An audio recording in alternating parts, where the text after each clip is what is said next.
If ನಾನು ಆ ಹುಡುಗನ ನಿಲ್ಸ್ಬಿಟ್ಟು ಮುಂದೆ ನಿನ್ಗೆ ನಿನ್ ಫ್ಯಾಮಿಲಿ ಬೇಕಾ ಇಲ್ಲ ನಾನ್ ಬೇಕಾ ಅಂತ ಕೇಳಿದಾಗ ಹಿ ಶುಡ್ ಸೆಲೆಕ್ಟ್ ಫ್ಯಾಮಿಲಿ. ಆತರ ಹುಡುಗನೇ ಆಗ್ಬೇಕು. ಬಿಕಾಸ್ ಮುಂದೊಂದ್ ದಿನ ಅವ್ನ್ ನನ್ ಬಿಡಲ್ಲ ಆತರ ಇರುವಾಗ. ಫ್ಯಾಮಿಲಿನೇ ಬೇಕು ಗುರು ಅನ್ನೋನ್ ಯಾವತ್ತೂ ಅವ್ನ್ ಹುಡುಗಿನ್ ಬಿಟ್ಕೊಡಲ್ಲ. ಸೊ ಆ ತರದ್ ಹುಡುಗನೇ ಬೇಕು. ಫ್ಯಾಮಿಲಿಗೆ ಫಸ್ಟ್ ಇಂಪಾರ್ಟೆನ್ಸ್ ಕೊಡ್ಬೇಕು. ಅಂಡ್ ಮೇನ್ ಥಿಂಗ್ ಇವಾಗ ಎಲ್ಲರೂ ಅಂದ್ರೆ ತಂದೆ ತಾಯಿಗೆ ಏಜ್ ಆಗತ್ತೆ, ಅವ್ರ ಒಂದು ಫೇಸ್ ಬರ್ತಾರೆ ವೇರ್ ಅವ್ರಿಗೆ ಇವಾಗ ನಮ್ಗೆ ರಿಯಾಕ್ಟ್ ಮಾಡುವಾಗ್ಲೂ ಇಲ್ಲ ನಮಗ್ ಟ್ರಿಗರ್ ಆಗ್ಬೋದು, ಇಲ್ಲ ಅವ್ರಿಗೆ ಟ್ರಿಗರ್ ಆಗ್ಬೋದು. ಆ ಏಜ್ ಬಂದಾಗ ಅವ್ರು ಹೀಗೆ ಇರ್ಬೇಕು ಹಾಗೆ ಇರ್ಬೇಕು ಅಂತೆಲ್ಲ ಬರುತ್ತೆ. ಸೊ ಆ ಟೈಮ್ ಅಲ್ಲಿ ಆ ಪೇಶನ್ಸ್ ಇರ್ಬೇಕು.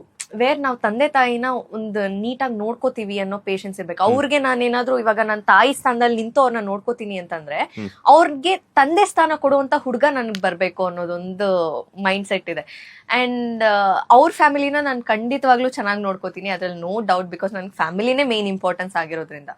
ಅಂಡ್ ಅದೇ ಇಂಪಾರ್ಟೆನ್ಸ್ ಅವ್ನ್ ಕೊಡ್ಬೇಕು ನನ್ನ ಫ್ಯಾಮಿಲಿಗೆ. ನಾನ್ ಎಷ್ಟು ರೆಸ್ಪೆಕ್ಟ್ ಕೊಡ್ತೀನಿ. ಬಿಕಾಸ್ ಒಂದ್ ಹುಡುಗಿ ಮದ್ವೆ ಆಗಿ ಹೋಗ್ತಾಳೆ ಅಂತಂದ್ರೆ ಟೋಟಲ್ ಫ್ಯಾಮಿಲಿನ ನಾನು ಕರ್ಕೊಂಡು ಹೋಗ್ತಾ ಇದೀನಿ. ಇಟ್ಸ್ ನಾಟ್ ನಾನು ಒಬ್ಳೆ ಹೋಗ್ತಾ ಇದ್ದೀನಿ.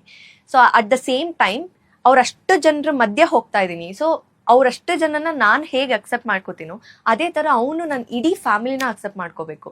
ಸೊ ಆ ತರದ್ ಹುಡುಗ ಬೇಕು. ಅಂಡ್ ಲುಕ್ ವೈಸ್ ಅದೆಲ್ಲ ನಾನು ಏನು ಮೆಜರ್ ಮಾಡಿಲ್ಲ.